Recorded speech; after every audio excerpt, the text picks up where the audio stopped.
Welcome to another video. और आज की वीडियो में करेंगे रिव्यू ब्लैक क्लोवर के एपिसोड 135, 136 और 137 का। तो चलिए जानते हैं क्या हुआ ब्लैक क्लोवर की कहानी में आगे।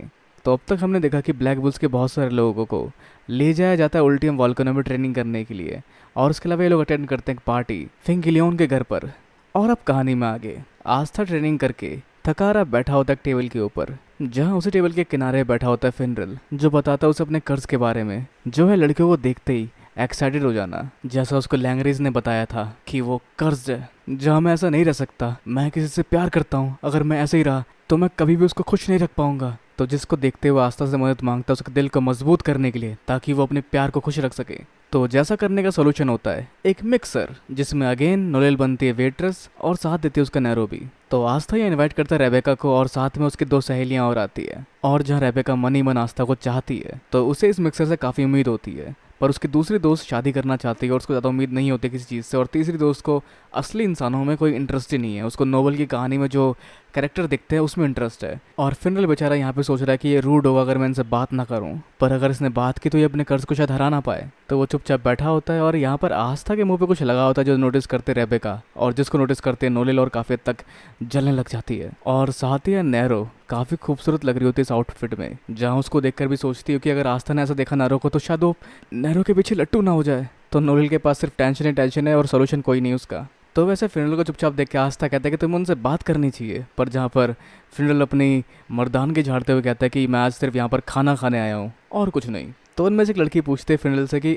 आप क्या करते हो अपने मैजिक नाइट स्क्वाड में, और फिनरल कहता है कि वो मेरा काम नहीं है। और इस कूल पने के वजह से उसको काफ़ी दुख होता है कि एक लड़की उसमें इंटरेस्टेड हो रही थी और उसे बता नहीं पाया अपने बारे में। वैसे उनके अलावा यहाँ वहाँ भी मिक्सर पे आया हुआ है, हमेशा इनके साथ ही मिक्सर पे क्यों आ जाता है, पर जो वहाँ बोल रहा है बड़ी बड़ी लंबी लंबी फेंकते हुए छूट। तो जिसको नोटिस करती है नोलेल भी, और सोचती है इसका नाम क्या था। हाँ, इसका नाम हु हा था, मतलब वहाँ जो हमेशा करता रहता है वो था। तो वहाँ का छोड़ के हम दोबारा बढ़ते हैं कहानी में, जहाँ पर आस्था और रेबेका बात करते हैं, जो पूछती है उसके डेविल वाले आर्टिकल के बारे में, जो कहता है बड़ी डील नहीं थी, उन्हें गलतफहमी हो गई थी और वो मुझे मारने वाले थे। और वैसे यहाँ पर लक पूछ लेता है सामने बैठी लड़की से कि क्या हम लोग लड़ाई करने आए हैं यहाँ पर, क्या तुम भी पावरफुल बनने आई हो यहाँ पर, जिसे लड़ाई का मतलब कोई कोड वर्ड लगता है। और वो कहते हैं कि पहले हम एक दूसरे को सही से जान ले, उसके बाद देखते हैं। और इन द एंड फिंडल के साथ बैठी लड़की भी फिंडल में इंटरेस्टेड हो जाती है, क्योंकि वो बिल्कुल उस कैरेक्टर की तरह लगता है जो कि उसने नोवेल में पढ़ा था, एक लड़कियों में अनइंटरेस्टेड रूड का है। मतलब एक मर्द होते हुए आपको हमेशा शांत रहने की जरूरत है, अपने आप को कूल दिखाओ। हाँ। तो वैसे इस मिक्सर में कोई और भी आया है, जो है लैंग्रीज और फिनेसा, जो शायद नज़र रखने आया है यहाँ पर फिनरल पे, जिससे एक लड़की छेप होती चली जा रही है। तो इस बार एंड रेस्टोरेंट के ऊपर वाले फ्लोर पे भी हम देख पाते हैं कोई और भी अपने मिक्सर पे आया है, जो है ब्लू रोज के कैप्टन और कैप्टन यामी, जिसको देख के नैरो को लगता है कि ये भी डेविल पे कोई इन्वेस्टिगेशन के ऊपर होगी। पर असलियत हम लोग जानते हैं, जहाँ पर ब्लैक बुल्स के लोग काफ़ी खुश है कि इसके लिए पे करने वाले ब्लू रोज वाले, और ठूस ठूस के खा रहे हैं। जहाँ पर कैप्टन शार्लेट काफ़ी तक डिसअपॉइंट है कि ये लोग सिर्फ यहाँ पर खाने आए हैं। तो इस सब के अलावा यहाँ काफ़ी चिंतित है सोल, क्योंकि कोई उसके सिस्टर को चुरा के ले जा सकता है इस मोमेंट के बाद। जहाँ टेंशन में वो काफ़ी जल्दी जल्दी खा रही होती है, जिसको देख के रोकता है मागना, और वो दोनों कंपटीशन में लग जाते हैं इसके बाद कि कौन ज़्यादा खा सकता है। और वैसे कैप्टन शार्लेट की जो ड्रेस यहाँ पर आई है, उसके लिए जिम्मेदार है उनकी टीम की ये मेंबर, जिसका नाम है पुली एंजल, जो काम करती है क्यूपिड की तरह, और अपने टीम के सभी लोगों के लव अफेयर और बहुत सारी चीज़ों को मैनेज करती है, ताकि दो दिलों की धड़कन एक की जा सके, दो दिलों की दूरी को नज़दीकी में बदला जा सके। जहाँ उनके इस ड्रेस को देख के कैप्टन यामी कहते हैं कि तुम इस ड्रेस में ठंड लग सकती है। और ये बात सुन के शार्लेट कहती है मैं अपने ड्रेस की कॉम्प्लीमेंट उस बंदे से नहीं सुन सकती जिसने बनियान और उसके ऊपर रॉ बोर्ड रखा है। जिस पर कैप्टन यामी कहते हैं कि ये मेरा ड्रेस कोड है। तो मतलब काफ़ी मुश्किल इन दोनों का टाका बढ़ाना। तो आगे दूसरे प्लान की ओर एग्जीक्यूशन बढ़ता है इनका, जो सिखाती है खाना सर्व करो उनको अपने हाथों से, और उनकी बातों को ध्यान से सुनो, और उनकी बातों की तारीफ करो, और अनजाने ही एक दूसरे को छू जाओ। जिसको सुन के बिल्कुल नहीं मानती कैप्टन शार्लेट, लेकिन वो समझाती खाना सर्व करना सिर्फ 10% तक पूरा करता है, बाकी 90% तुम्हारा टच ही डिपेंड करता है कि तुम उसके कितने करीब आ सकती हो। So in the end captain Charlotte मान जाती है, और उसके अलावा वो लड़की लगी हुई है फिनरल पे डोरे डालने में, और लक की भी काफ़ी अच्छी बातें चल रही है, जो इनडायरेक्ट डबल मीनिंग शो कर रही है। जहाँ वो लड़ने की बात कर रहा है और उसको लग रहा है कि लड़ने का मतलब कुछ और ही होता है। पर इस सब के अलावा आस्था और रेबिका की बातें भी काफ़ी प्यारी चल रही है, जिसको देख के नोवेल जल रही है। और आगे कैप्टन शार्लेट के यहाँ पर भी गोल्डन और पूरी की प्यारी प्यारी बातें चल रही है, और यहाँ पर मागना और सोल खाने का कॉम्पिटिशन कर रही है। तो आगे बारी है कैप्टन शार्लेट की खाना सर्व करने की कैप्टन यामी को, लेकिन उससे पहले कैप्टन यामी कर देते हैं। वैसे कैप्टन शार्लेट के हाथ में होता है एक बियर का मग, जिसको देख के कैप्टन यामी कहते हैं कि तुम शायद दारू हैंडल नहीं कर सकती, और वो खुद ले लेते हैं उसको। तो वैसे आगे वो बताते हैं कि जो खाना तुम्हारे पास है उसमें अगर तुम थोड़ा सा मसाला स्प्रिंकल करोगे तो और ज़्यादा टेस्टी लगेगा, और दोनों उस मसाले को लेने के लिए बढ़ता है, जहाँ पे दोनों का हाथ टच हो जाता है, और ये हो चुका है एक अनजान टच जो इन्हें करना था।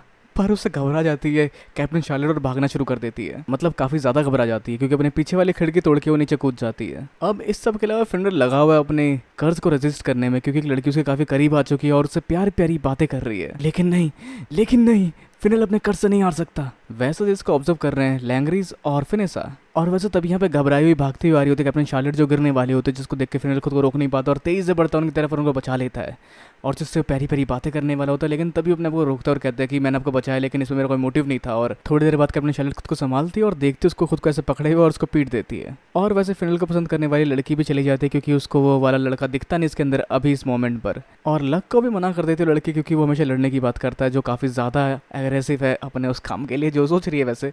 तो आगे एपिसोड क्लियर होते सभी लोग साथ में बैठते हैं, जहाँ पर फिनल अब तक अपने कर्ज पे काबू नहीं कर पाया, पर देखते हैं जहाँ कैप्टन शार्लेट और फिनल को उस पोजीशन में देखकर कैप्टन यामी पूछते हैं कैप्टन शार्लेट से, तुम्हें फिनल कैसा लगा? जहाँ कैप्टन शार्लेट कहती है कि ऐसा कोई नहीं है जो मेरा दिल धड़का सके, क्योंकि मेरा दिल किसी और के लिए ही रिजर्व है। और कैप्टन यामी कहते हैं हाँ मैं जानता हूँ, तुम्हारा काम और तुम्हारा पैशन ही तुम्हारा पहला प्यार है ना? जो एक डिसअपॉइंटमेंट है कैप्टन शार्लेट के लिए, लेकिन तभी यहाँ पूरी अपना जादू चलाती है और साथ बैठा देती है कैप्टन शार्लेट और कैप्टन यामी को, जहाँ कैप्टन यामी कैप्टन शार्लेट को कहते हैं चलो अगले 6 महीने तक अपने आप को और बेहतर बनाने की कोशिश करते हैं, जिसपे हम ही भरते कैप्टन शार्लेट। तो कहानी में आगे हम देखते एक समस्या जो आ रही है अंडर वाटर टेम्पल में, जिससे लड़ते हुए कहान और कियाटो के डैड भी कहते हैं भागो और मदद लाओ मैजिक नाइट्स की तरफ से। तो जिसको ध्यान में रखते हुए वो वहाँ से निकलते हैं, और बाहर हम देख पाते हैं नोरेल को ट्रेनिंग करते हुए, जहाँ वो अपनी ट्रेनिंग समुद्र किनारे कर रही होती है, और तभी सुनाई देती है अंदर से एक आवाज़, जो आवाज़ उसे जानी पहचानी लगती है, जो या तो म्यूज़िक की तरह लगता है या किसी के रोने की तरह लगता है, लेकिन जो सुन के उसके अपनी मॉम की याद आती है। तो जिसे फोकस करने की कोशिश करते हैं नोलेल, लेकिन तभी पीछे देखते हैं इसको अपने टीम के कुछ मेंबर जो ट्रेनिंग करते हैं अपनी बॉडी बनाने के लिए, ताकि उनका मैजिक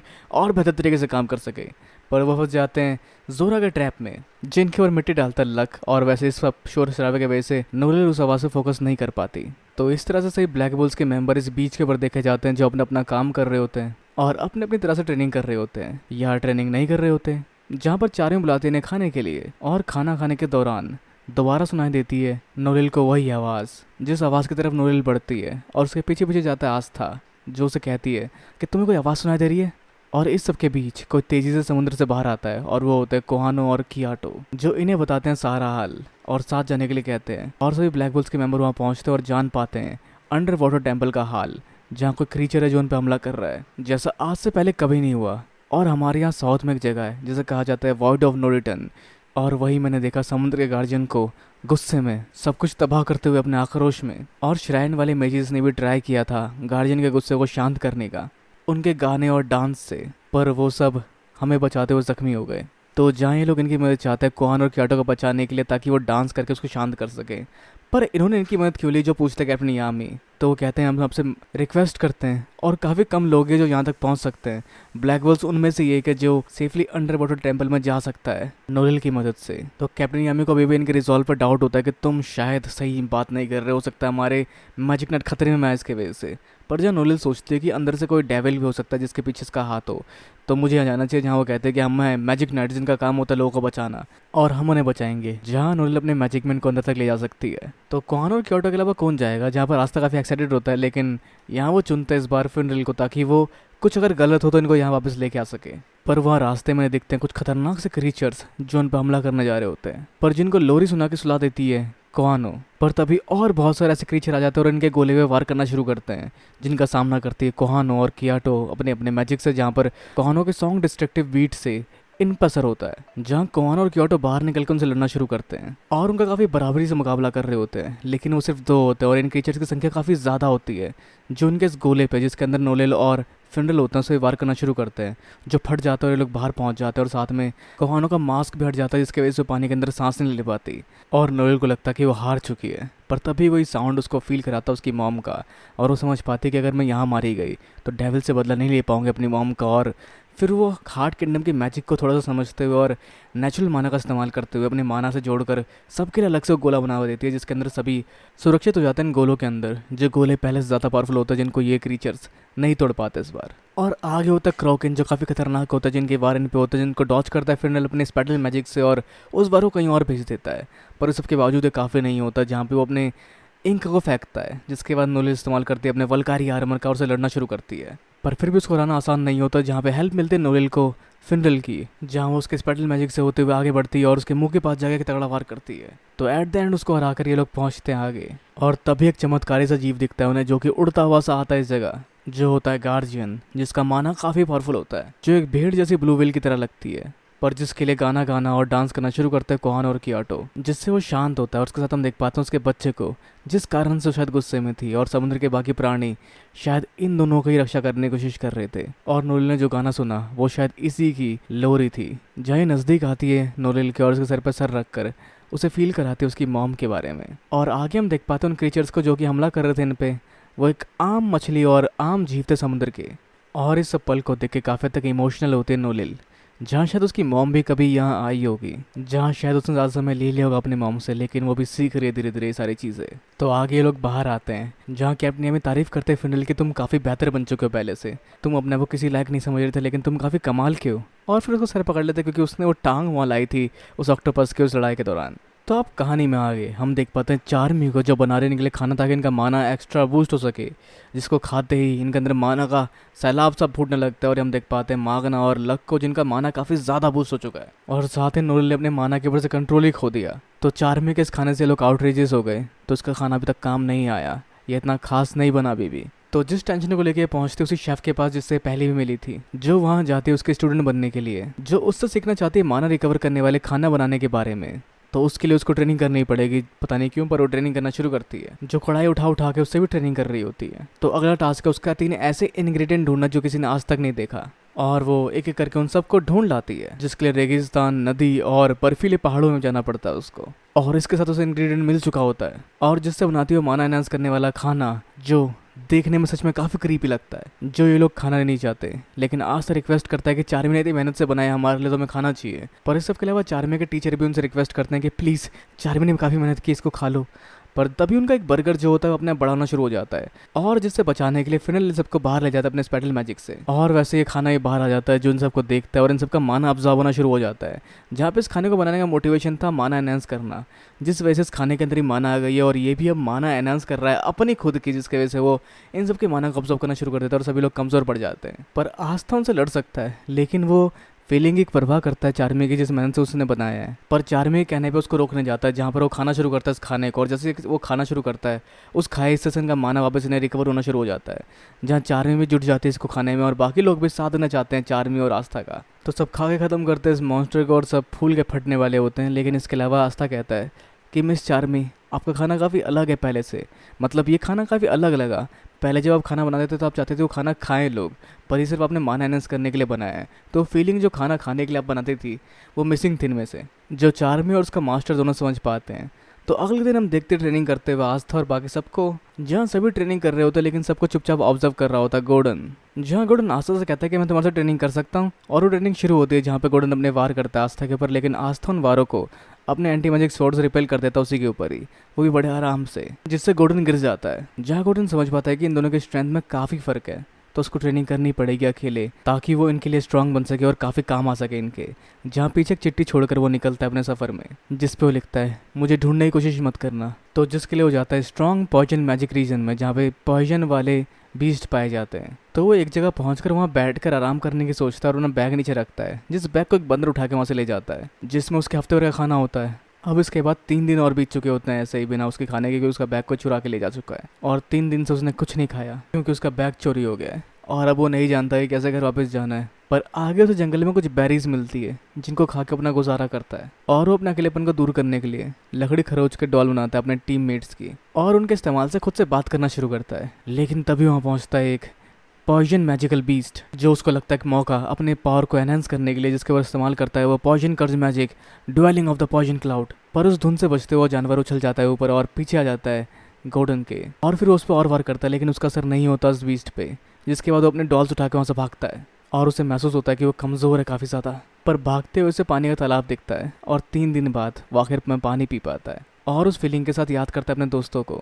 जिनके साथ वो काफ़ी मज़े करता था और कभी अकेला नहीं होता था। जहाँ वो समझ पाता है कि अकेले होने पे काफ़ी मुश्किल होती है और सोचता है कि ब्लैक होल्स में क्या हो रहा होगा, जहाँ उन लोगों को उसकी चिट्ठी मिली होगी और वो लोग उसको ढूंढने के लिए निकलने वाले होंगे। और पीछे से एक आवाज़ आती है जिसको सुनकर उसे लगता है कि वो लोग यहाँ पहुँच चुके हैं, लेकिन पीछे देखता है वो कुछ मैजिकल बीस्ट को, जिनमें से एक का साइज़ काफ़ी बड़ा होता है। अब ब्लैक बुल्स में कैप्टन यामी के हाथ को एक कागज लगा है जिसको देख के कहते हैं हमें जल्दी करनी पड़ेगी और सभी मिलकर कहीं तो निकल रहे होते हैं। पर यहाँ गोल्डन को अकेले सामना करना पड़ता है इस बड़े से मैजिकल बीस्ट का, जिसपे यूज़ करता है अपने पॉइजन मैजिक का, लेकिन उसका कोई असर इसके ऊपर होता नहीं। उल्टा इस बीस्ट के एक बार से वो गिर जाता है जहाँ उसके आगे सारे ब्लैक बुल्स वाले मेंबर्स की डॉल पड़ी होती है, जिसको देख के वो याद करता है ब्लैक बुल्स के मेंबर को और शायद उनके वजह से वो पावरफुल बन पाया था और उनके साथ से पावरफुल बन पाया था, जिस वजह से इस बार वो वार नहीं करेगा जानवर पर और नफरत की जगह दोस्ती का हाथ बढ़ाएगा क्योंकि उसके दोस्त उसकी ताकत थे।